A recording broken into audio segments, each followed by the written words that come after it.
Hello Haldwani के सभी श्रोताओं को मेरा नमस्कार। साथियों, आज मैं आपके सामने कुमौनी प्रमाण पत्र पाठ्यक्रम के विषय में विस्तृत जानकारी के साथ प्रस्तुत हुआ हूं। जैसा कि पिछले हिस्से में हमने कुमौनी भाषा प्रमाण पत्र पाठ्यक्रम के CKL 101 प्रश्न पत्र की जानकारी दी थी। इस क्रम में हम कुमौनी भाषा प्रमाण पत्र पाठ्यक्रम कुमौनी लोक साहित्य द्वितीय प्रश्न पत्र CKL 102 का परिचय देने जा रहे हैं।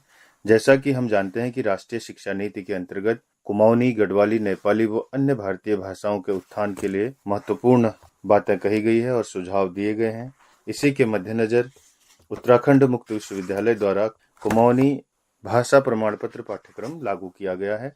दूसरे प्रश्न पत्र के अंतर्गत कुल 8 इकाइयां हैं। इकाई 1 है लोक साहित्य, इकाई 2 है कुमाऊनी लोक साहित्य की परंपरा एवं वर्गीकरण, कुमाऊनी लोकगीत, कुमाऊनी लोक गाथाएं, कुमाऊनी लोक कथाएं, कुमाऊनी लोक साहित्य की अन्य विधाएं एवं कुमाऊनी लोक साहित्य में वर्णित समाज और कुमाऊनी लोक साहित्य में वर्णित मानवेतर समाज एवं पर्यावरण। तो इसकी जो प्रथम इकाई है वो है लोक स्वरूप एवं प्रवृत्ति। इसके अंतर्गत प्राचीन भारतीय साहित्य में लोक शब्द की उपस्थिति पर विस्तार से विचार किया गया है। पाश्चात्य साहित्य में लोक शब्द की उपस्थिति पर विस्तार से परिचर्चा की गई है और फोक शब्द के विविध अर्थों पर भी और लोक शब्द की परिभाषा भी इस इकाई के अंतर्गत दी गई है, जिसमें विभिन्न विद्वानों द्वारा दी गई अलग अलग मतों को रेखांकित किया गया है। इसकी जो दूसरी इकाई है CKL 102 की, उसका शीर्षक है कुमाऊनी लोक साहित्य की परंपरा एवं वर्गीकरण।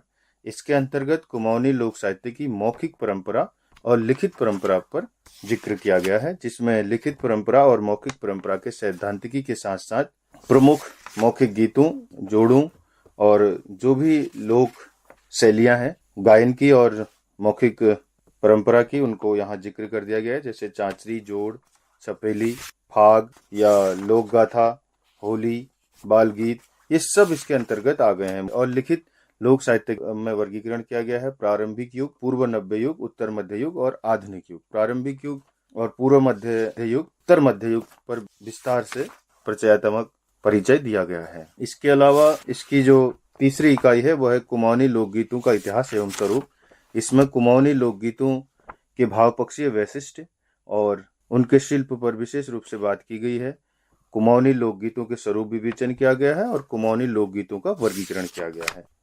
इसके अलावा तमाम उदाहरण भी प्रस्तुत किए गए हैं जो विद्यार्थियों के लिए बहुत ही लाभदायक होंगे और अपने संस्कृति और साहित्य को समझने के लिए महत्वपूर्ण साबित होंगे। इकाई 4 है कुमाऊनी लोक गाथाओं का इतिहास, स्वरूप एवं साहित्य। इसके अंतर्गत कुमाऊनी लोक गाथाओं का इतिहास और स्वरूप दिया गया है, उनके ऐतिहासिकता पर बात की गई है और उनकी विशेषताओं पर बात की गई है। कुमाऊनी लोक गाथाओं के भाव पक्षीय वैशिष्ट्य पर भी विशेष रूप से चर्चा की गई है। कुमाऊनी लोक गाथाओं में प्रकृति चित्रण और कुमाऊनी लोक गाथा में निहित स्थानीय तत्वों पर भी विस्तार से बताया गया है, जो विद्यार्थियों के लिए काफी महत्वपूर्ण होगा।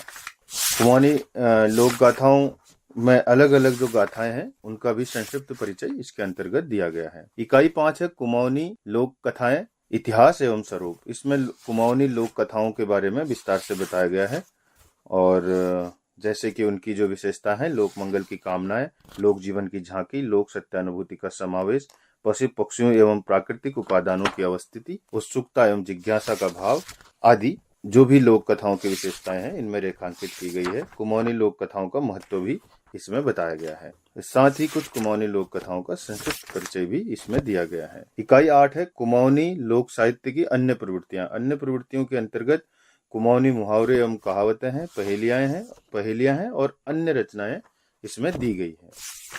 इसके अलावा इकाई 7 है कुमाऊनी साहित्य में वर्णित समाज। इसमें कुमाऊनी जो साहित्य है, मौखिक और लिखित दोनों, उसमें जो समाज वर्णित है, जिस समाज के जो तत्व मौजूद है या जो समाज दिखाई देता है, उन समाजों की गहरी पड़ताल की गई है। इसी तरह लिखित साहित्य में भी और मौखिक साहित्य में भी कुमाऊनी साहित्य में वर्णित समाज का जिक्र किया गया है।